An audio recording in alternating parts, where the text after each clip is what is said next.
All right, let's tackle this disaster in front of us.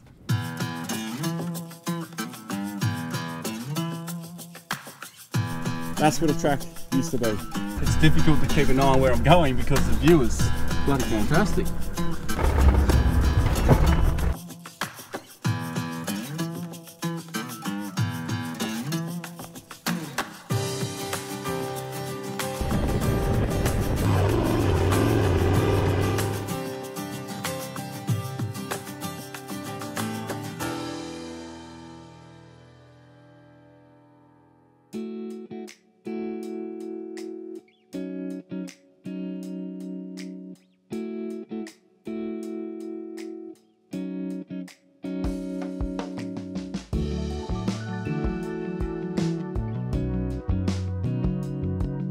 Good glorious morning to you all there. We're down at Foster's Beach near Bremer Bay. And for once, we've got clear skies. Normally it's always cloudy down here. It's me on a solo mission. Well, we've got the camera car as well. And we're gonna take on the monster dune and then head over to Stream Beach. So we've done this before, but I haven't done it with everything new on the vehicle. Looking forward to seeing how we get up. We attempted this a couple of weeks ago and completely failed, because it was just so soft, but I reckon we're in for a chance. It's either possible or impossible. So we'll find out today. I've got a lot of extra winch rope and extension ropes, all kinds of stuff with me in case one of us vehicles doesn't make it up. The extra gear I was talking about, we got the dead man here. We may need him. And if we need the dead man, it means it's gonna be a hard day. And then I've got my old winch rope here. And then also in here, I've got the spare 10-meter max trax rope in here too. So plenty of extension leads. Back winch and front winch and Prado winch. Between the two of us, we got all the gear. Oh, max trax. I've got 2 sets on the roof and I've got another set in the tray under my swag, just in case we need it. And this is a bit of a shakedown for the Prado as well. So we'll see how both vehicles fare along this kind of uncharted, well, not really uncharted. Well, it is uncharted because it changes the dunes all the time with the wind. So we'll see what we're in for. I think we'll be in for a big one. And we're ready.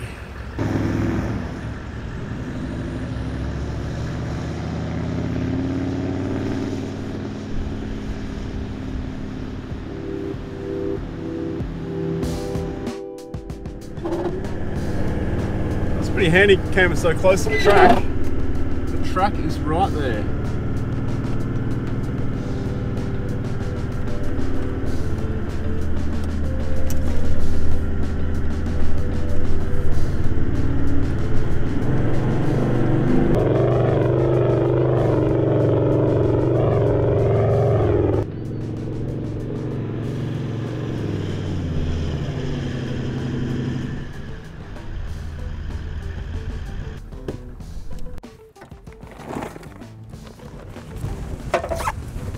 Wind's picking up a bit.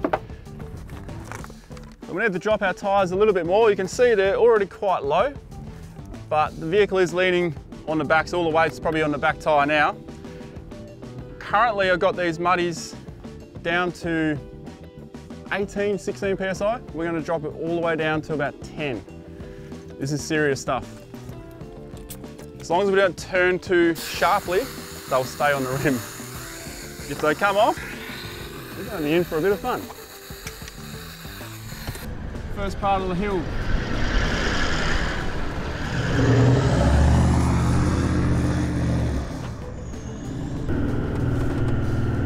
Pretty firm though, so definitely possible today.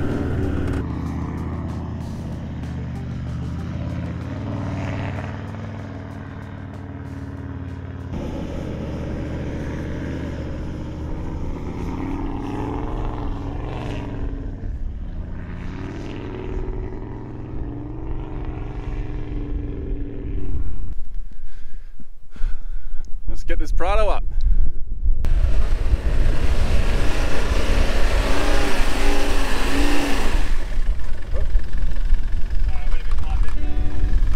We got a bit too distracted with filming. We forgot to lower Chris's tyres down a little bit more, so he's going to go down to about, what did you say, 8 PSI? 8 PSI. I reckon start at 10. and at 8 psi, a bit of rocking backwards and forwards, and then give it a nice little kick up. Should be right. 10.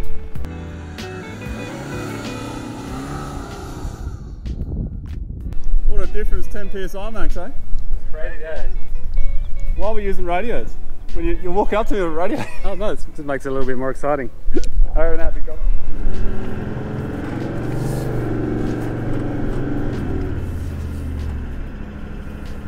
Oh, that's not too bad.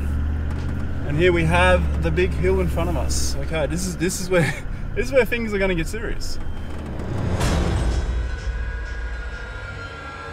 That hill is not a walk in the park, but it is possible. What concerns me is the hump at the top. If we can get over the hump smoothly, then we should be okay.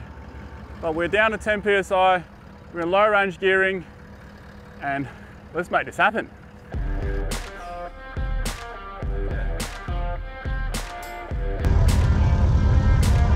all ready? There goes nothing. There goes something. Get that run up first. That's good.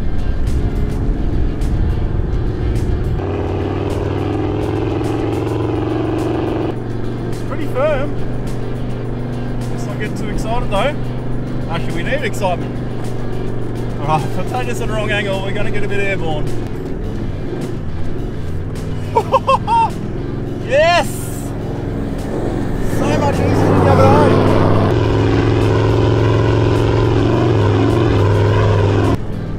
way. Yeah, walk in the park. Woo! Oh. Hey Chris. Hello? Yeah, we might need to build something up here. Yeah, from the drone it looks like you've hit a brick wall. Yeah, well the rocky section we know, but it's washed out. Yeah, I can see it from the drone. Oh, this is going to be fun. Well, we've done it again at the top. And the atmosphere is so clear this time, we can actually see everything. This is so cool. 3 weeks ago, I was left here pretty frustrated actually. It's good to be back up, and the Prado as well. All right, let's tackle this disaster in front of us.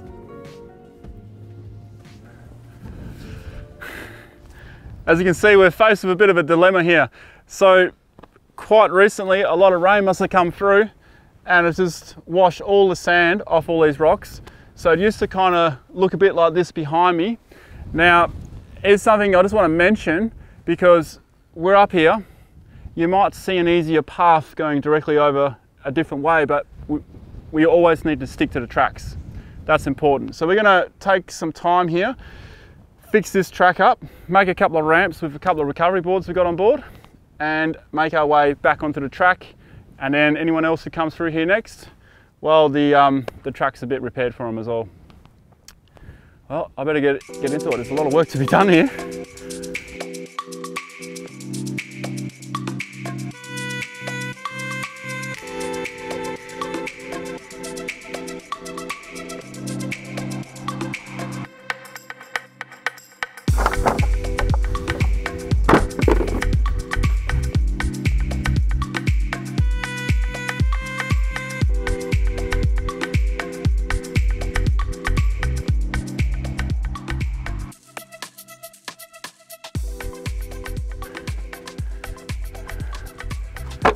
All right, now I've got to think about how I'm going to do this. The rocks are in there already, that's a bit of track building. Put these on top because we've got a fair bit of a climb here. And I'm concerned about the Prado bellying out, the camera car. Let's start collapsing some of this.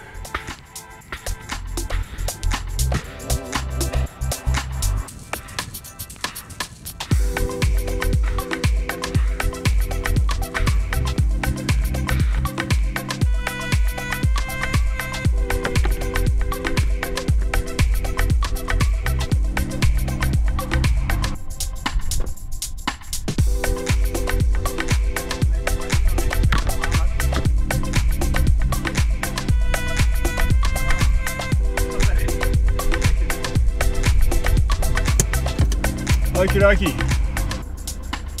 Alright. So these Max tracks, they're not only an assistant part of my road building, they're also a bit of a marker, so I know where to put my wheels. Let's go first gear low, so we get it nice and slow going up.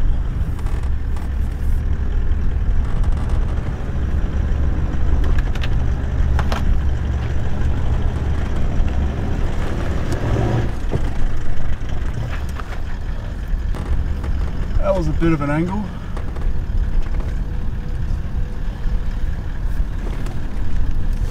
Not quite the angle I liked. Right, we need to rethink this one.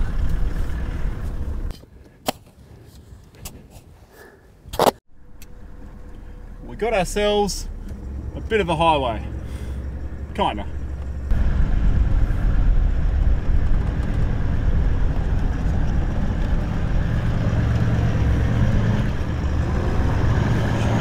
A little bit.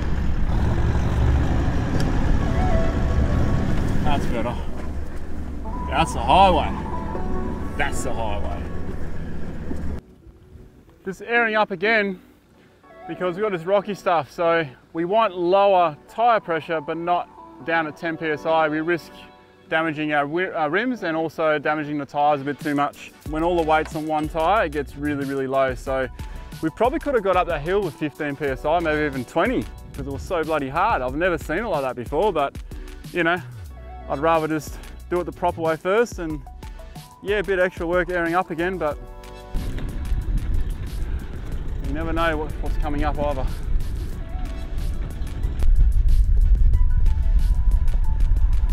So just in case you're wondering, the tyres that I prefer for all-round stuff are actual mud tyres, so the Max's Razors. Now, all-terrains are probably will do most people. I prefer to have the mud terrains because the tread blocks and that offer a bit more protection on the tyre itself, and tyre stakes are quite common, but with a mud terrain and a stiff sidewall, they tend to repel stakes a lot more. We're just about out of the rocky section. Mud terrain territory, I reckon. So arid here, eh? Lots of little sticks and stakes we need to keep an eye out for, but this is the final section, and then we're in the dunes. So let's do it. Feathering the clutch at the same time, we're actually riding the clutch a lot here, and on the brake at the same time. First gear low as well. All right, we're out of the worst of it.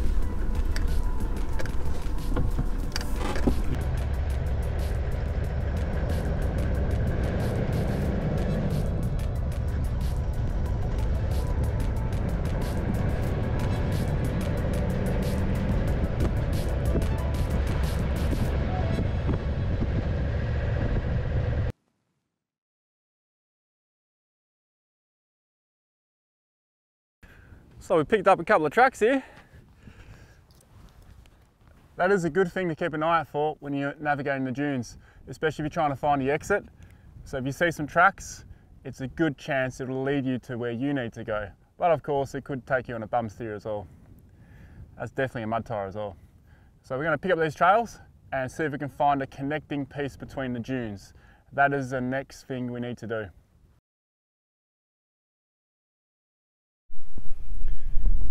So there's that connecting dune system I was talking about. So we've got to, you see just some faint tire marks there. We've got to drive up there and then across.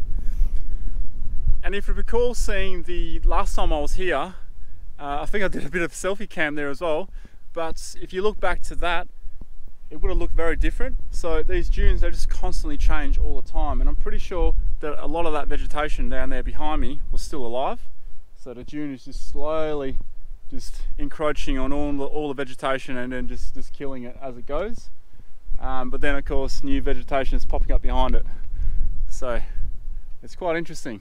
Coming back here with a couple of years in between, you just see the dunes shifting slightly, but also completely changing in shapes and stuff as well.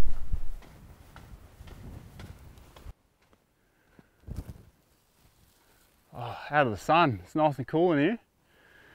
So these are West Australian peppermint trees, And as you can see, the dune is slowly swallowing up these trees. And every year it just moves a little bit and a little bit more. In that time, it's probably only a couple of meters, but eventually it'll take out all these trees here. Now, WA peppy trees, if your hands get a bit smelly after working on your car, you can always do one of these. Your hands smell nice and fresh. And also, if you've got a bit of a blocked nose, you can actually crunch these up and sort of breathe that in a bit, and it kind of alleviates a bit of a blocked nose. And there's one more use of these peppermint tree leaves.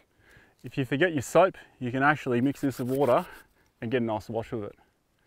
Hey guys, who bring me soap?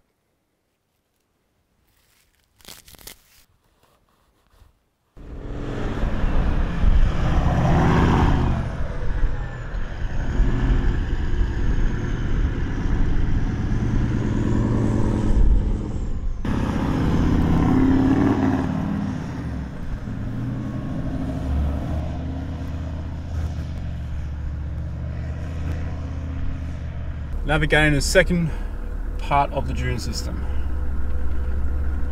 Short rocky section across. That is a big dune right in front of us. That is a monster.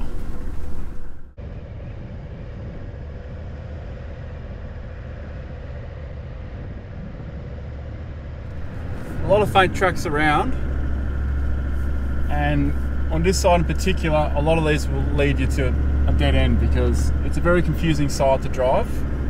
It's quite a vast system, dune system, this one.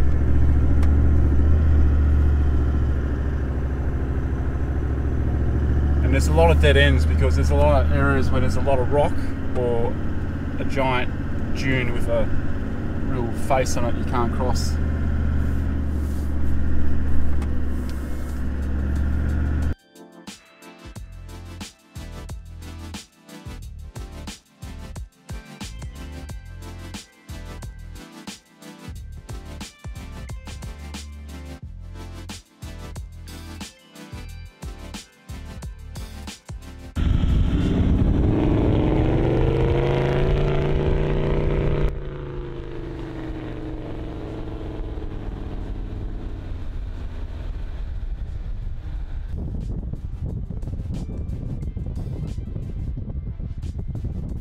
This one is straight out of the Bear Grylls playbook.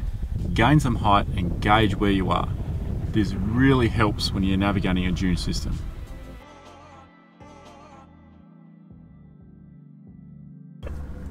Another roseback. Here we go. These are fun. These are fun, but you gotta have your wits about you, I'll tell you. You can actually use your seatbelt to hold you as well. There we go.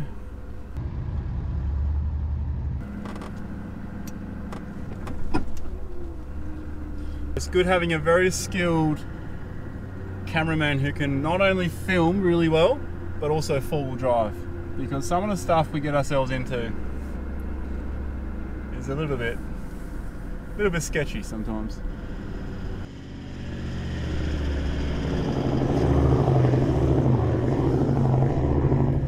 We've arrived at the edge where the trees are, and we're looking for the exit now.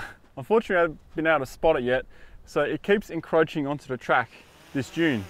So we're setting the drone up right now and hopefully we can find it. I suspect it's about 50 meters that way. We've kind of walked 50 meters up and down over here, and hopefully we'll locate it because it's our only way out. Otherwise we've got to navigate through the dunes again and try and find a different way. But see how we go. Oh, look down.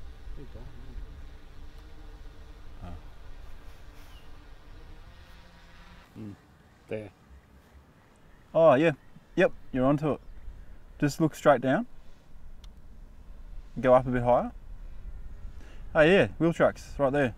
Looks like someone's tried to get up but didn't get over. Okay, where are you? Just there. 30 meters over. We're really close. Oh, it's pretty close. I'll take that. Yeah. All right, let's move the vehicles. Before you take on a track like this, it's always good to go down and have a look. Now this is definitely a fresh cut exit, and I'm going to go down and see why this is here, because if we can still get down the original exit, we're going to do that. However, I know how fast this dune is actually moving across, so it's probably swallowed up the track. Last time we were there, we were digging for a good 3 hours to get 3 cars through, and we end up leaning into trees and stuff. It was really sketchy. So we're going to go down now and investigate a little bit before we just blindly drive down this. Also want to make sure this connects up to the right track. It's definitely the right track. It's definitely the OG track, the original track. The rest of it, completely gone. This dune has completely swallowed the whole track. I'm not surprised actually, because last time it was halfway across the track. I really hope I've got this lined up. Oh yeah, spot on.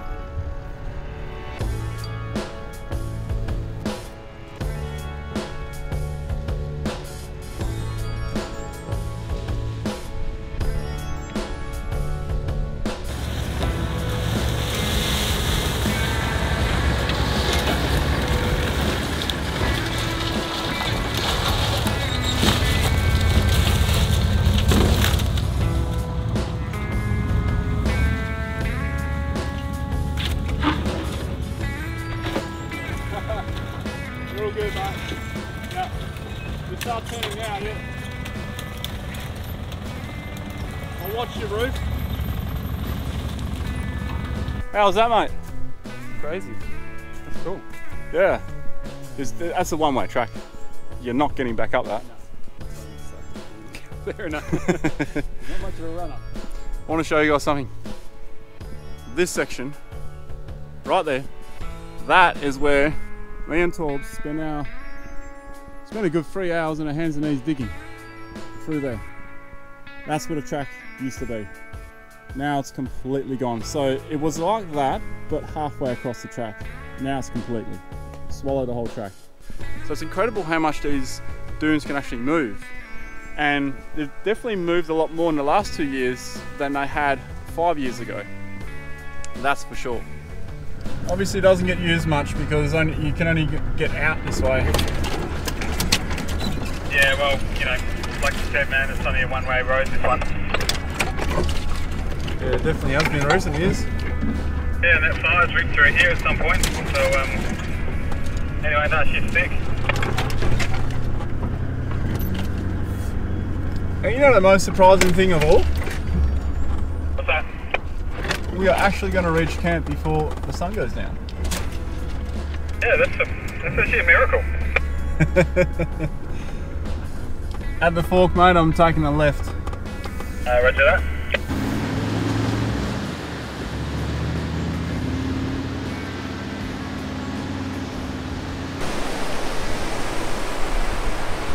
Yo, beauty! Made it through and we're at Stream Beach. The only bad thing about this place is we have 4G and 4 bars. There it is, the fresh water. Trickling out to the ocean, out to the Southern Ocean, or Bremer Bay.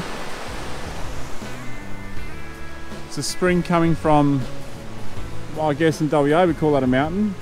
I could tell you that that water could be up to 10,000 years old. I wouldn't have a clue actually. Rightio guys, I'm not sure if you noticed, but I added some of the old style Ronny elements with all the new style that I do now. Combined it into one. I had a heck of a lot of fun shooting this, and so did Chris. And do you like Tom's edit? Because Tom edited 90% of this video. I just added a few little bits in there and chopped a few bits out and added a few more bits in. So tell us down below what you think. I really enjoyed it and I'm looking forward to showing you where we went next. Oh, hey, if you want to support the channel, you can always buy some merch on the store. Cheers guys, see you then.